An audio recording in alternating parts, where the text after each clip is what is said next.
Hey, New Life, so glad to see you guys today. My name's Karsten. I'm Jay, and this is baby Kaya. Baby Kaya this weekend is 4 months old, and I've become that parent who says, I don't know how that happened. I feel like we went to bed last night as a newborn, and we're already here. But I've been at New Life 16 years now. I've been at New Life about 10 years. And She's been here 4 months. 4 months. Yeah, she has not missed a weekend yet. And so, man, my prayer for you, honestly, is just to experience a bit of the story I've experienced over the years of New Life really becoming friends and then family. And just, I feel like I have people I'm doing life with. And my prayer is the same thing for you, that you encounter the Jesus that I encountered in New Life. And Kaya's so excited about that. You're excited? I found Jesus at New Life. I got baptized at New Life. I met you at New Life. Summer camp. At summer camp in high school. And so my prayer for you is that you experience the same thing. This gathering today is interactive. If you see someone you know, say hi. If you have questions, post them in the comments. And we thought it'd be fun. We've been in quarantine for a while. But so to get to know people today, what do you want to know? So we've been at home for a while eating home-cooked meals.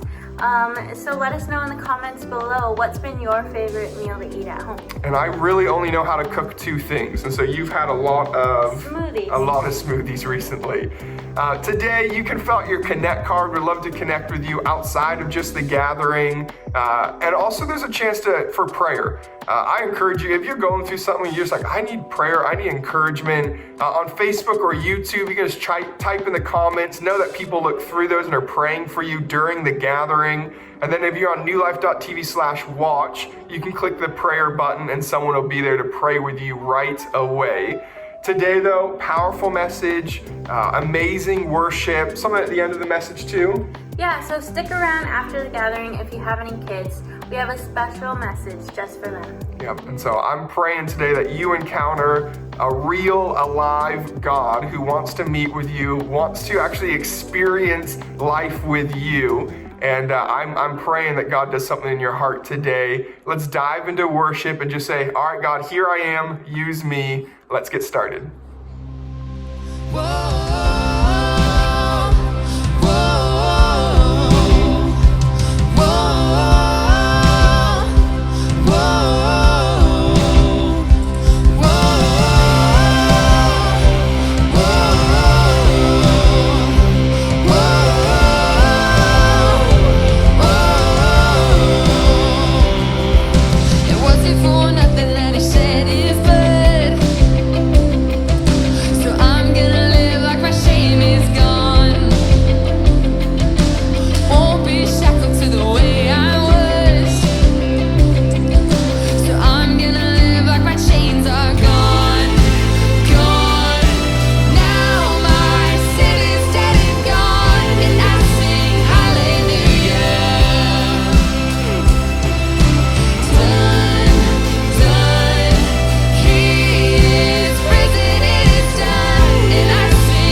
We lift a shout of praise.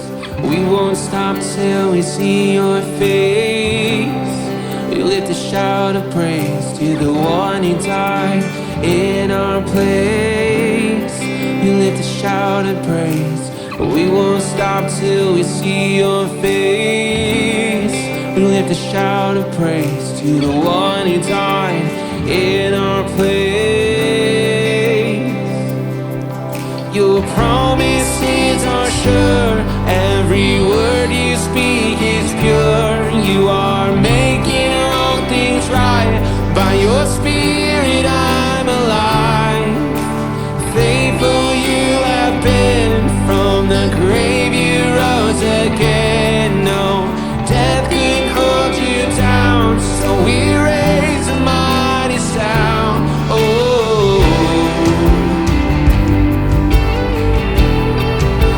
we raise a mighty sound, Jesus.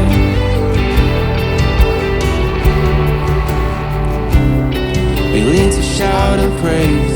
We won't stop till we see your face.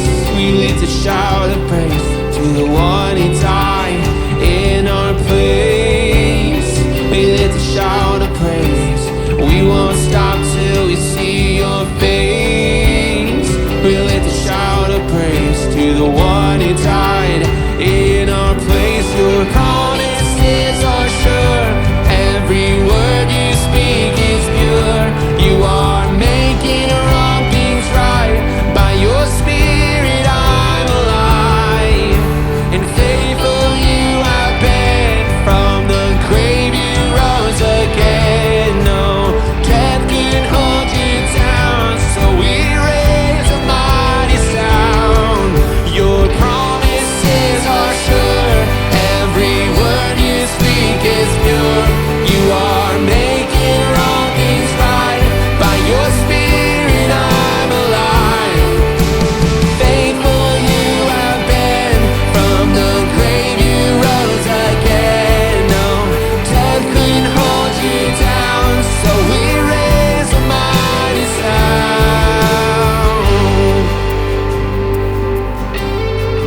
Oh, we lift our voices.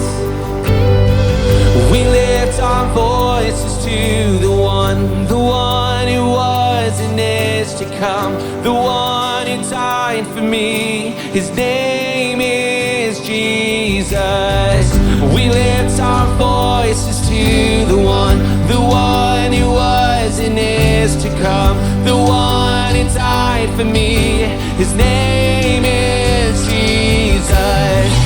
We lift our voices to the one who was and is to come, the one who died for me. His name is Jesus. We lift our voices to the one who was and is to come, the one who died for me. His name is Jesus. His name is Jesus. Your promises are sure, every word you speak is pure. You are making wrong things right, by your spirit I'm alive. Oh, faithful you have been, from the grave you rose again. No death can hold you down, so we raise a mighty sound. Oh, we raise a mighty sound to you, Jesus.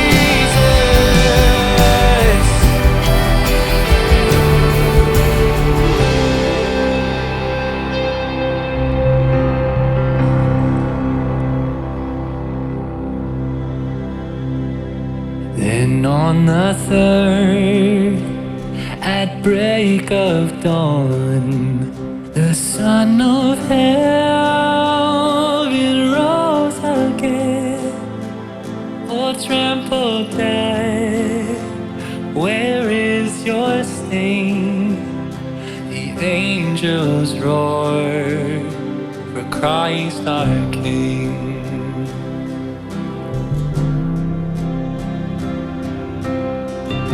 because of Jesus Christ's sacrifice on that cross. We now have forgiveness of sins.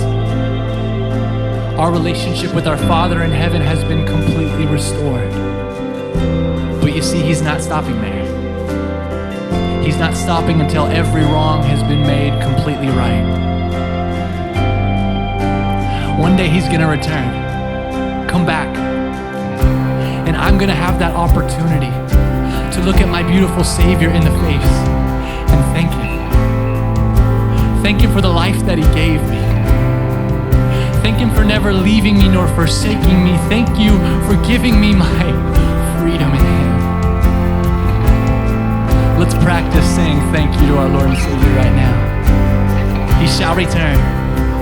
He shall return in robes of white. The blazing sun shall pierce the night, and I will rise among the saints like ancient steps on Jesus' face. Oh, and oh, praise the name of the Lord our God. Oh, praise his name forevermore. For in his days we will sing your praise. Oh Lord our God. Oh, praise. And oh, praise the name of the Lord our God. Oh, praise his name forevermore. For in his days we will sing your praise. Oh Lord our God. Oh Lord our God. And oh Lord our God. Whoa,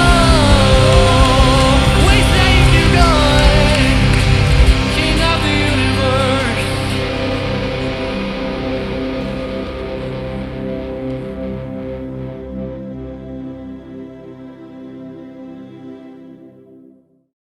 Hey, it's Ryan, And I'm Ryan. and we have an announcement for middle schoolers and high schoolers for what's going on this summer for summer camp. Yeah, we know you've been waiting to hear what this summer looks like at New Life Youth, and we are so excited to tell you we finally made a decision. Brewer, what is it called? Yeah, so it's not summer camp, it's going to be called Summer Nights, and it's happening July 31st and August 1st. You need to get those dates on your calendar for an incredible experience for middle schoolers and high schoolers. What are they gonna be doing? Yeah, picture this. All day long, you're enjoying summer in the PNW with your small group, promoting social distancing, staying safe within the regulations, going all over, swimming, hiking, having a great time, and then at the end of the day, coming together for summer camp level outdoor gatherings with your friends, with your small group, where you're gonna have powerful encounters with Jesus. I love it. And for those of you that still need to stay home, there's an option for you for online gatherings. You'll be able to take part in that as well. And it's happening right here in Kitsap. Here's your next steps for getting registered because it opens on July 15th. Where do they go and how much do they pay? Yeah, well, you're gonna go to newlife.tv/camp to sign up, but here's the most amazing part of this whole thing. It's absolutely free to sign up. So go to newlife.tv/camps to sign up, and it's only 2 weeks to get signed up, so don't waste time, sign up today. And make sure that you do it because there will be a cap. We want to make sure that you experience these incredible things at Summer Nights because you can't stop summer. We'll see you there.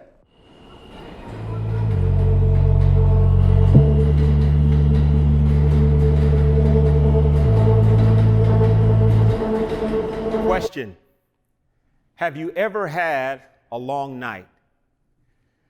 You know, Justin, as we're preparing this message and thinking through that question, we were reminded of a couple of long nights that we've experienced in our own lives and in our own family. Yeah, for sure. And actually, as we were talking about it, we obviously can identify some that are a bit heavier than others, but one more on the levity side that came to mind.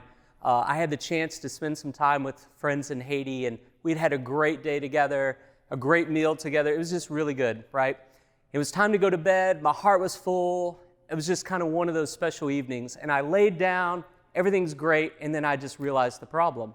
So I'm that kind of guy who, maybe you're like me, I need cold air to go to sleep. I'm the guy that even during the winter months, the window is coming open. Yeah. So I'm laying there in this great space with these great friends nearby, a great evening that's passed, but now I'm struggling to sleep. And I start noticing everything, weird things like sweat starting to pool in really weird ways, like the minutes going by really slow, waiting and waiting and waiting, even to the point, I must confess, I took a couple of Tylenol PM that I had with me to just see if they could help me overcome the heat, to no avail. So I thought things were progressing, though. I was like, surely it has to be moving towards morning, because then I heard a rooster crow. My hope was awakened, but then I realized it was just a crazy rooster with no concept of time. The longest night ever. But then finally, I heard my friend stirring about the house. I heard the door open, and I walked out with him to the front porch and just sat there as this nice breeze off the ocean just refreshed me. The longest night finally was over. And Justin, you reminded me of April 3rd, 1976. A lady by the name of Sherelle Denise Riley had a very long night. She goes into labor, and 2:20 a.m., April 4th, 1976, her dawn was awakened when Kenneth Ray Riley Jr. was born. A star in the midst of a dark land. Indeed, indeed. And I think there's a picture of me as the 5th generation of my family, this golden child that is now into the world. You can tell I'm an only child. You can tell I'm an only child. But it's also interesting around April 4th, because Justin, if you go back a decade or so ago to April 4th, 1968, that was also a long night. It's a night where Robert Kennedy had to travel to Indianapolis, and part of his campaign was to speak to the African American community. And he had to change his speech from what he was rallying about to delivering the news with no social media, no cell phones, that Martin Luther King was assassinated. And for many in that space, and perhaps even for some of us today, the dream died. What happens when your dream dies? What happens when you're experiencing this long night, waiting for daybreak, waiting for the dawn to come? And 5 years prior to that moment, Martin Luther King, and we've been in this series talking about Dream Again, he delivers this speech where he talks about this dawn awakening. One line out of this speech that I really love, he says, "It came as the joyous daybreak to the end of a night of long captivity, that the slave movement is coming to an end and the dawn is on the horizon. Yet it appears that this dream has died." What do we do? How do we navigate that? And I think Martin Luther King shows us today, and we're going to survey the scriptures, that it takes faith. It takes believing that everyone needs to experience God's love. Matter of fact, I think it's God's dream that everybody gets an opportunity to experience God's love, and we have to trust and know and walk that out. And when we do that, we get to dream again. We get to have hope. And I love what Dr. King says about this faith. He goes on to say in this speech, with this faith, we will be able to hew out of the mountain of despair a stone of hope. Maybe in this season that we're in as a nation, in our communities, even in our homes, there's a long night of despair. And we're trying to figure out, how can I carve out just a stone of hope? How can I carve out just something that provides light? How can I have daybreak? When is dawn coming? And I think as we take a landscape of the scriptures, we'll see, as it says in Psalms, verse 30 and 5, that weeping may endure for a night, but joy comes in the morning. Joy comes in the dawn, and this is God's dream. And Justin, as we look at Scripture, we will see that this has been God's dream from the very beginning of time. Exactly. Even as we open up the first words of Genesis 1, this creation poem, that gives us really God's intent for the whole world, for us, for all of history, we see this recurring phrase where each creative moment or day is marked by an evening passed and morning came. That obviously is alluding to a few things, one being the very beginning of all things, where into this swirl and this chaos of a dark night, God speaks, "Let there be light." And then out of that, our Hebrew brothers and sisters had this way of marking the day, seeing the day unfold from evening to morning. And so as you walk through this creation poem, you see it kind of picking up pace as all things are made and all things are coexisting with goodness, with flourishing, just as it's supposed to be. And you even see that explicitly named in Genesis 1:31, where it says, "Then God looked over all that he had made, and he saw that it was very good." Very good. So not just saying he liked it, but again, he sees it functioning as it's supposed to. Everything's as it should be. And it goes on to say, "And evening passed and morning came, marking the sixth day." If you were to keep reading, what you would find is that fulfilling moment of creation was such good news, was so full in what it was, that the Creator himself stood back and actually just took it in. The very next day is a day where he ceased from his creating because there was no more that needed to be done. It was the way it's supposed to be. And here's what I love about that. Our very first mother and father, right, that we find in the scriptural story, they come on that day 6. Their first day in the world is in a world where dawn has awakened and everything is as it should be. And it gives us, I think, a starting point, a pattern for what we see in the rest of the biblical story, right? This is God's intention, and this is what we're invited into. And we're honest, things don't always go the way it's supposed to be. You've already alluded to some of that. You see it in the biblical story. But where we hear this inference again of dawn breaking forth, of light coming, it takes our imagination back to the beginning and to how things have been made to be all along. And you have a great scene, I think, from one of the prophets about that very thing. Yeah, where that absolutely. promise is still true, even when things aren't the way they're supposed to be. Yeah, absolutely. Isaiah, and God used many different voices to proclaim his love to his people, to remind them of this relationship that he longed for from the beginning of creation, this dawn awakening where God created man and woman and he saw it was good. But because of our own brokenness and because of the long nights and dark nights of the soul, we move away from that covenant, yet we see God through the prophets in the Bible reminding them time and time again of his love, this call to this new awakening, this call to this daybreak. Isaiah, Justin, in Isaiah 58:9 says, "Look, then when you call, the Lord will answer. Yes, I am here." He will quickly reply, "Remove the heavy yoke of oppression. Stop pointing your finger and spreading vicious rumors. Feed the hungry and help those in trouble. Then your light will shine out from the darkness." There's this new dawn, and the darkness around you will be as bright as noon. And so now we see this compassionate God say, hey, this dawn that awakened in us is rooted in compassion. And every time I'm stuck, when I begin to feed the hungry and help those in trouble, when I exercise compassion, we see this dawn begin to come alive. That's why Jesus also uses this metaphor of light when he says, we are the light of the world. What he's saying is, it's reminding the world of this dawn that is awakening. And Jesus in the gospel is explicit in his interpretation of what that looks like. Yeah, he is the epitome of the dawn breaking forth. Absolutely, yeah. And actually, even that same prophet Isaiah spoke to that. If you look at Matthew chapter 4, it says, "The people who sat in darkness have seen a great light. And for those who lived in the land where death cast its shadow, a light has shined." And then the way the text reads, from then on, or out of that image even, Jesus begins to work and do what only he can do. He begins to put the world back together. He begins to put us back together.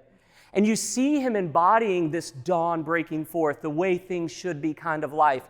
I think of all kinds of scenes in the Gospels, scenes where Jesus welcomes to the table those that no one else in his culture would welcome. Too far of a socioeconomic distance for some, prejudice for others, and he welcomes people to the table and says there's another way, a better way, a more whole way that looks like it did at the beginning. We also see this as he can calm the storm. He can actually deal with stuff in the natural world, whether it be nature, weather patterns, or even our bodies. How often do we see him putting people back together, healing blinded eyes, raising the dead? He is the epitome, again, of the dawn breaking forth. And we can't miss, not only is this an image that he portrays, but literally his life and death leads to this resurrection where the good news of it is pronounced early one morning when the dawn was emerging. Wow, it's in the resurrection. It's in Easter Sunday that we see this dawn rising at its fullest as Jesus rises from the dead, this eternal sacrifice for our sin. And through his resurrection, he overcomes sin, death, and the grave, gives us an opportunity to participate in this new dawn as he sends his Spirit to live inside of us, to be his hands and feet in the world. And it's so through our service and through our commitment, as we dream again, the world gets to see this dawn awakening as God's Holy Spirit is at work in us through his Son, Jesus Christ. And Justin, I love how Paul articulates this in the book of Romans. He gives us this handles on what it looks like for this dawn to awaken. He says, the night is about over.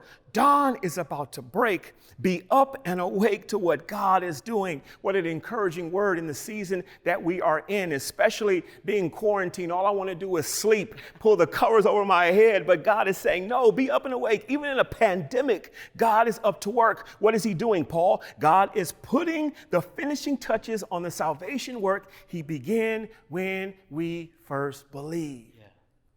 And so when I'm in the dark night of my soul, the faith to know that God is putting on the finishing touches allows something to come alive in me, allows this dawn to awaken.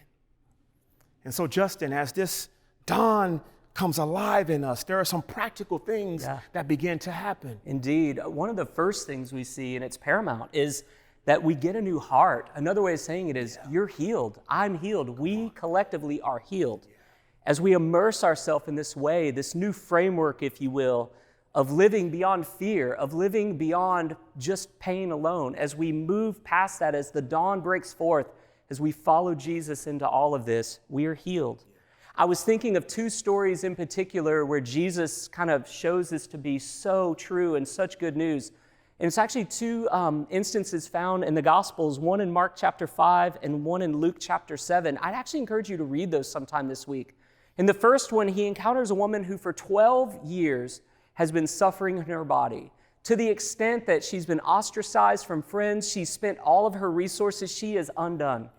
And in a moment where she's actually quite nervous, though she and Jesus begins to have this interaction, and I love the way he walks with her and processes with her and brings her around to everything she's been hoping for. He heals her. And as he does that work, listen to the words he speaks at the end, because I think these are the words of Jesus for you today too. He doesn't just heal her and then move on. He says, go in peace. Literally, go into peace. Like your life from this moment forth is to be lived really in the way that the world was created to be in the first place, where everything flourishes, where everyone is actually at the table and welcome. Matter of fact, that word peace, our word for peace, is that biblical word shalom. And most theologians would say, when we look back to that creation poem we started in earlier, the image of the end of the sixth day and into the seventh is shalom. Go into that, Jesus says. I'm taking you there. He does the exact same thing with another woman that it's interesting how the text even kind of names her.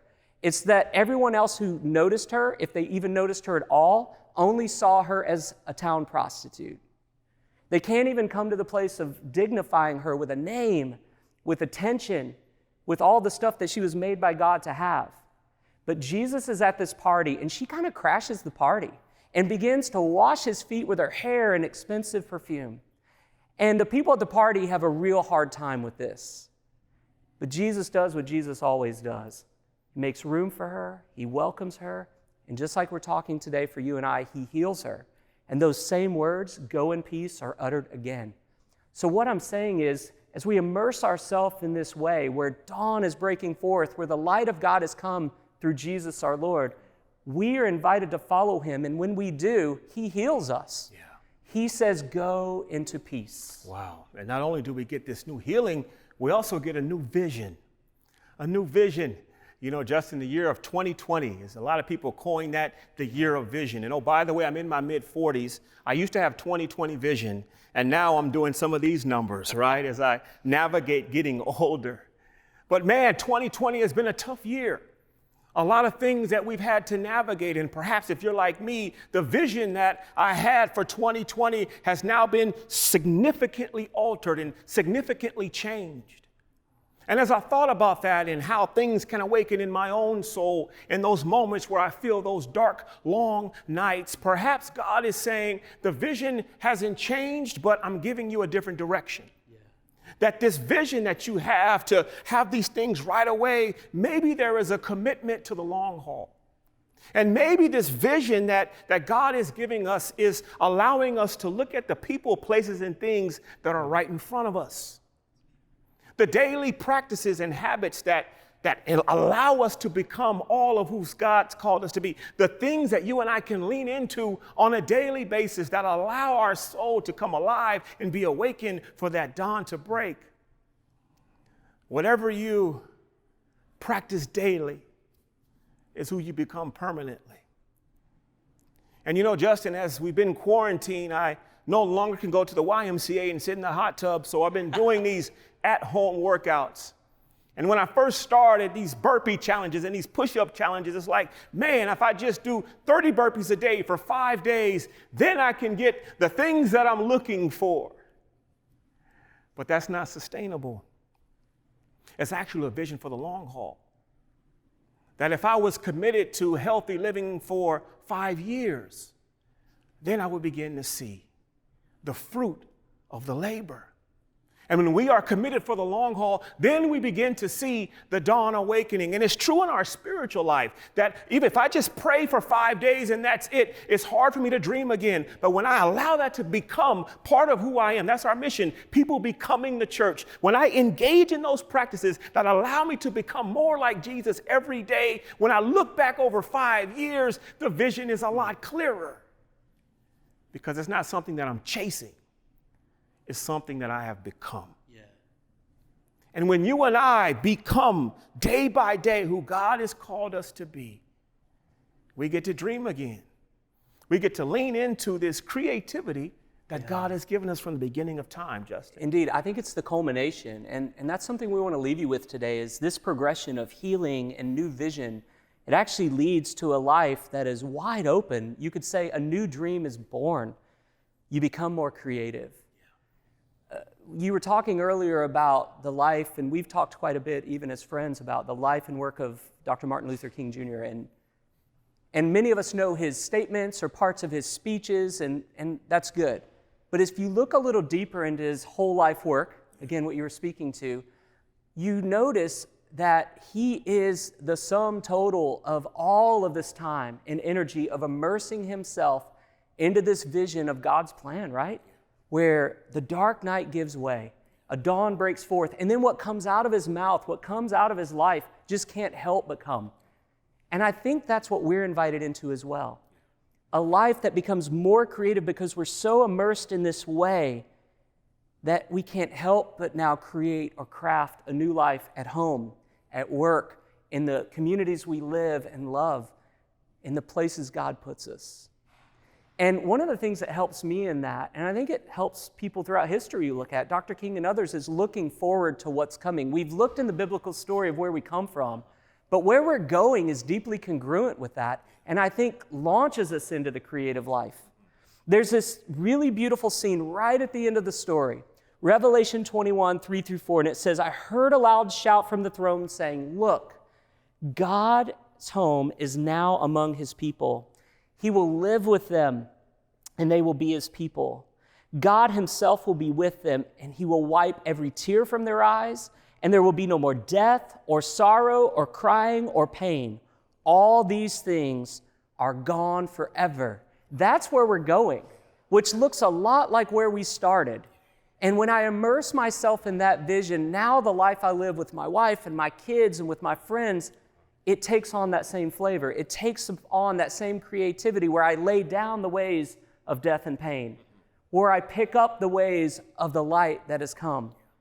And I would ask you this question: what would it look like tangibly for you? I do this work sometime myself. Just take a piece of paper and start sketching out, immersed in this story where dawn has emerged. What could that translate to when it comes to creative action for how we'd craft a life with one another? I'd encourage you and the people you love to get together and talk about that this week. Make some notes about it, some practical things. Try some things out. It's kind of what the poet Mary Oliver is getting at when she says this beautiful line: tell me, what is it you plan to do with your one wild and precious life? We are invited into that creative way to move towards the future that is already ours and to live in congruence with it today. Yeah. So the question we want you to reflect on this week is, what is it that needs to come alive in you? What is it that needs to be awakened in you? What is it that is lying asleep, that is time for that dawn to break in you?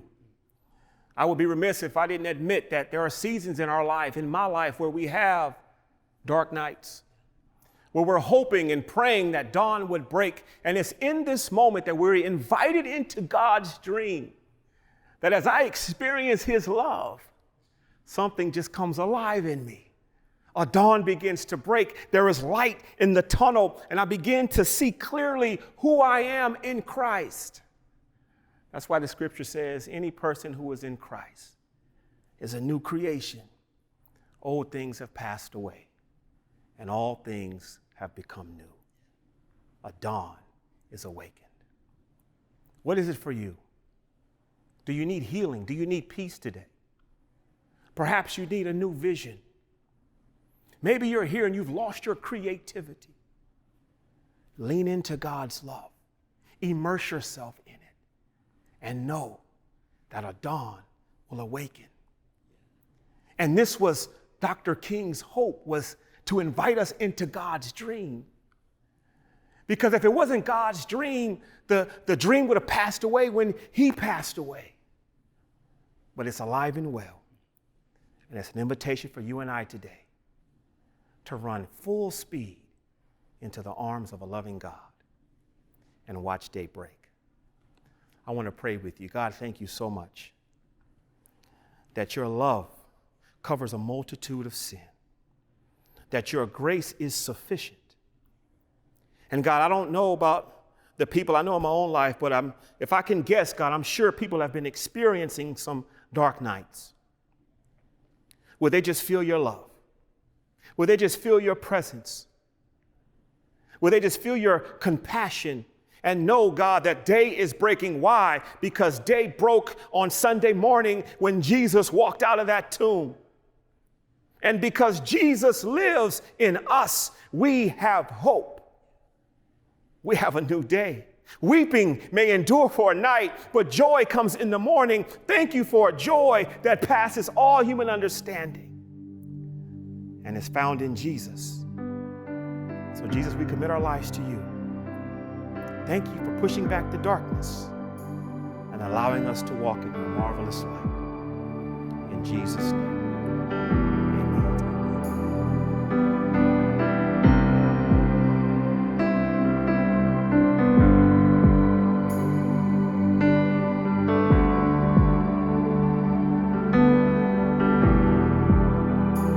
You are here, moving in our midst. I worship you. I worship you.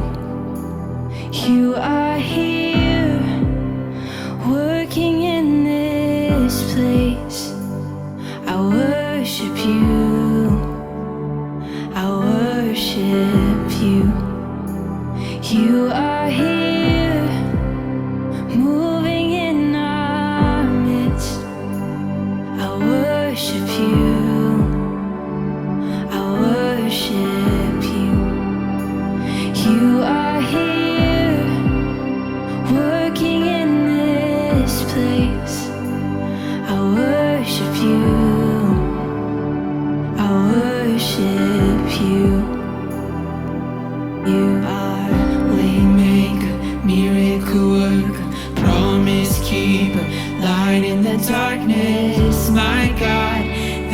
is who you are. Waymaker, miracle worker, promise keeper, light in the darkness. My God, that is who you are. You are here, touching every heart. I worship you, I worship you.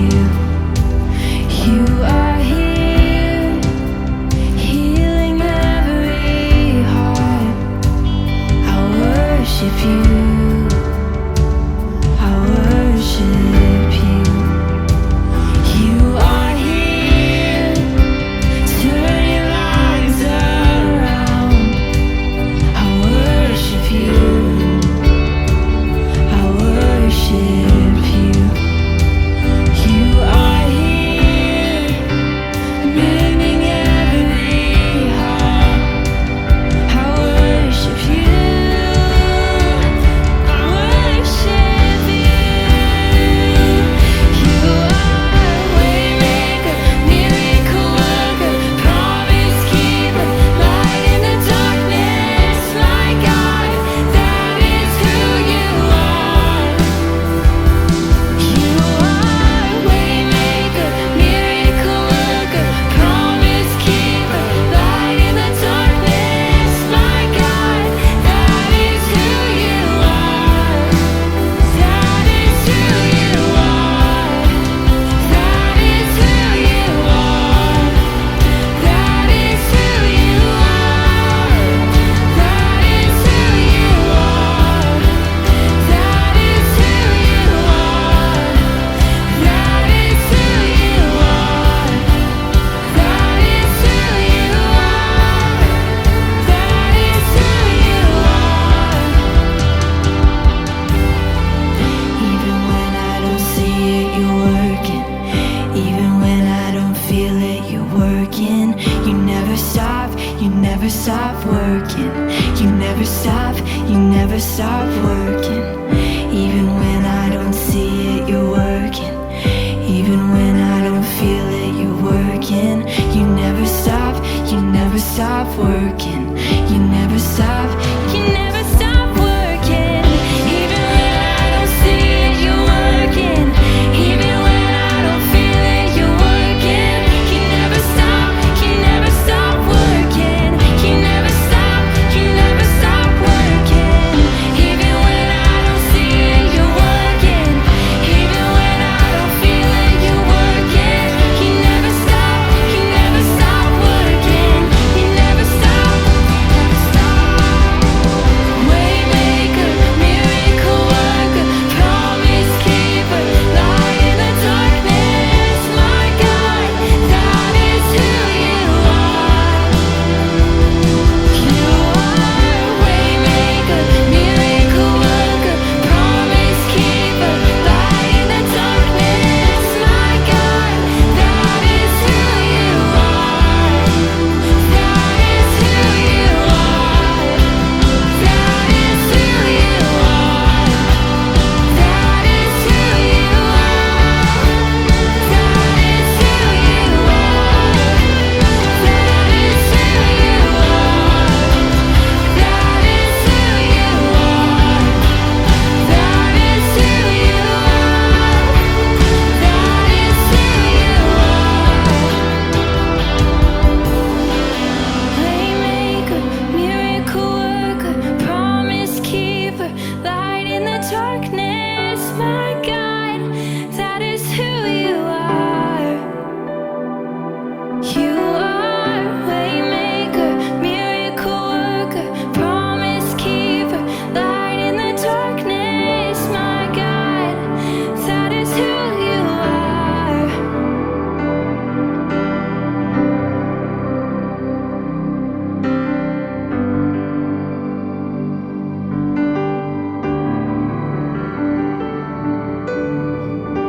Wow, what a powerful gathering together. I hope that you heard the voice of Jesus today and you're going to follow him this week wherever he leads you. Absolutely. You know, as a matter of fact, I think he's leading us into some more gatherings in person. I was actually speaking with a New Lifer this week And they were just saying, you know what, I miss seeing my friends' faces, the people that I know, and being with them and being together in community. So we actually have a few opportunities coming up. Yep, absolutely. Next Sunday, the 19th, if you live here locally on the peninsula, there's going to be 3 in-person gatherings taking place. So if you're ready for it, we're going to gather together. We're going to worship. You can pick up those kids' camp boxes. It's going to be a great Sunday together. And make sure that you fill out that Connect card, because I want you to have the right information. So you'll get that sent. Watch social media, all the details. Come to a community near you. But it's going to be great to be together next weekend. You know, actually, Jonathan, there's been some cool things going around generosity lately. Yeah, I actually saw a number from the office this week, and it said this: New Lifers have given more away to meet compassion needs in our communities and abroad so far this year than we did all of last year. Are you kidding me? We're in a pandemic right now, but isn't this the church that Jesus called us to be? Josh, what needs are we meeting this month? Yeah, well, actually, it's really neat. New Life was able to meet a need for a place called George's House, which actually helps kids and women who have been dealing with domestic violence. And so we were able to step up as a church to meet that need. That is so awesome. Here's another thing that's going to happen this month is 700 kids are going to be fed for 1 week in Mexico because of your generosity. This is so cool to see what happens even during a pandemic, that the church gets to rise up, point to Jesus, who is our hope, and also one that's called us to help bring healing to this world. Well, I hope you have a great week on the mission. Yep. We'll see you next Sunday. See you next Sunday.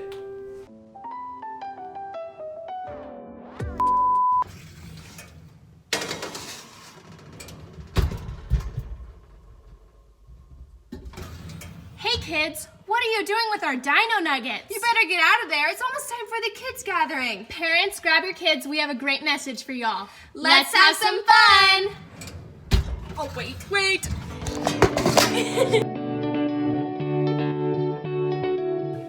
Hello, everybody.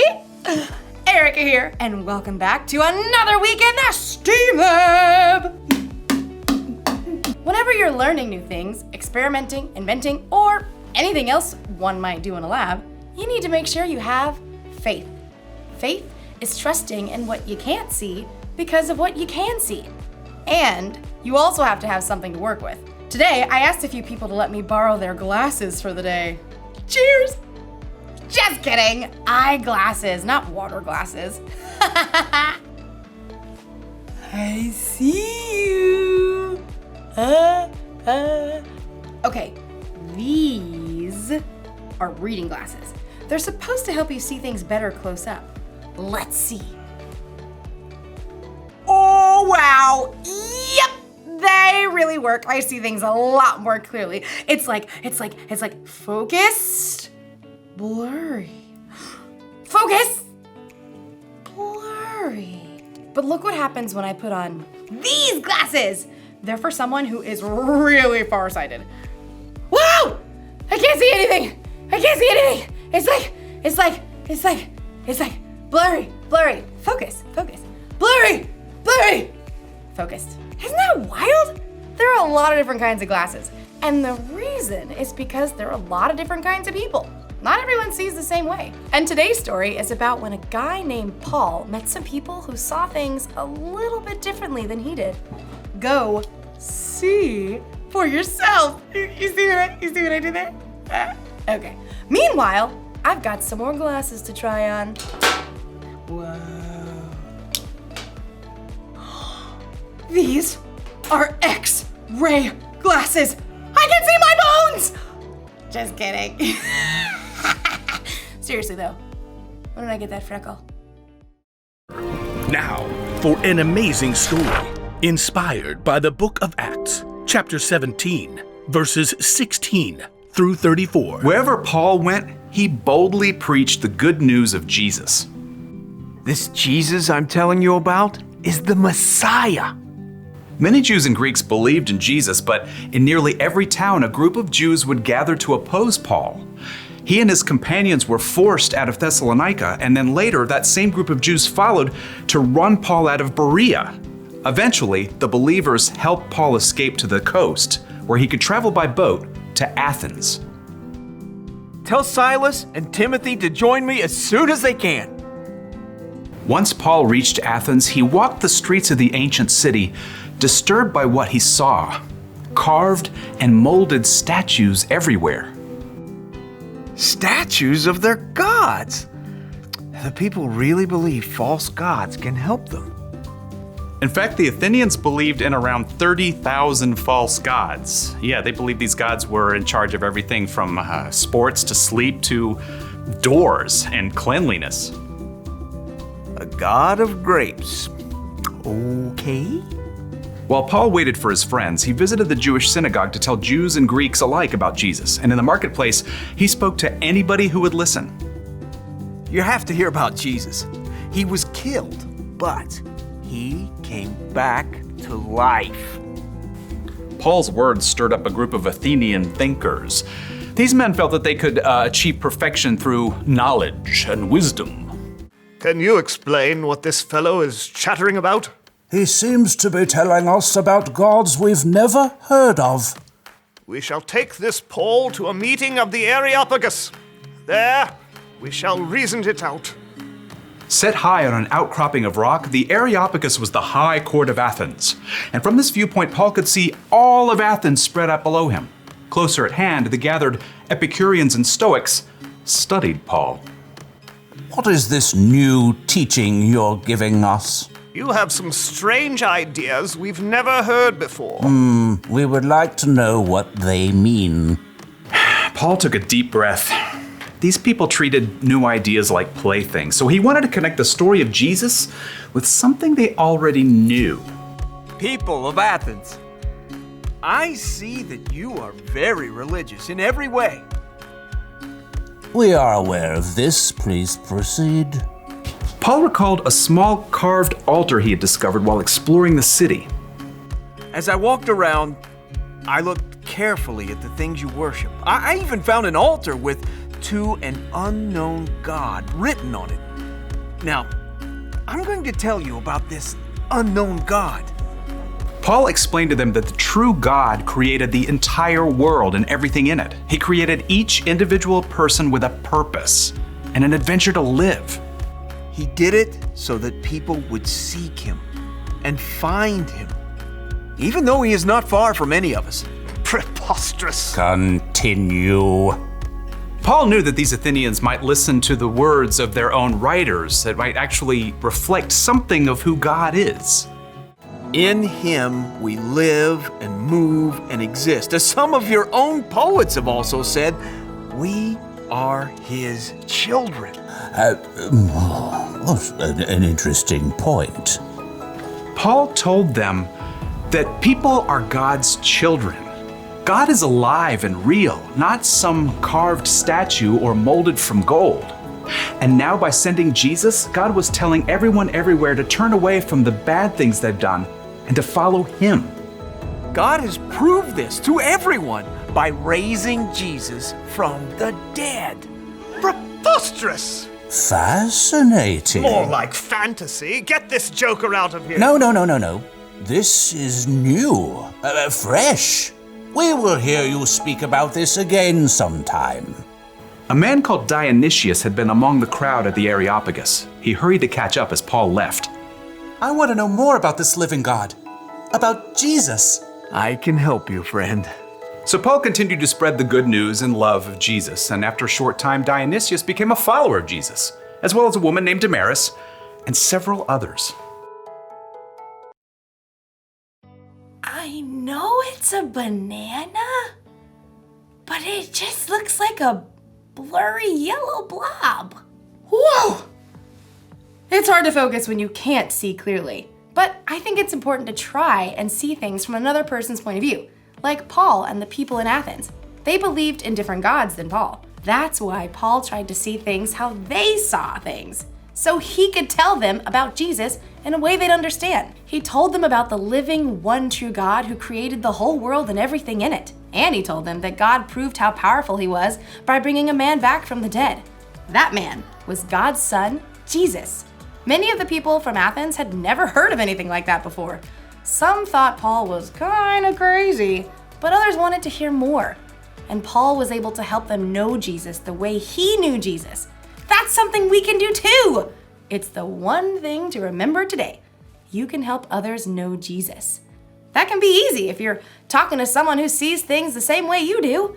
But when someone sees things differently, when they believe differently, or when they've had different experiences than you, it helps to try and see things from their point of view. Oh, yes, I see what you're saying now. The best thing to do is to try to keep it real. Be honest about what Jesus has done for you. And it's not just in what you say. You can help people know Jesus by what you do, too. When you treat people with love, respect, and kindness, they can see the love of Jesus through you. Everyone's different, and we all see things just a little bit differently.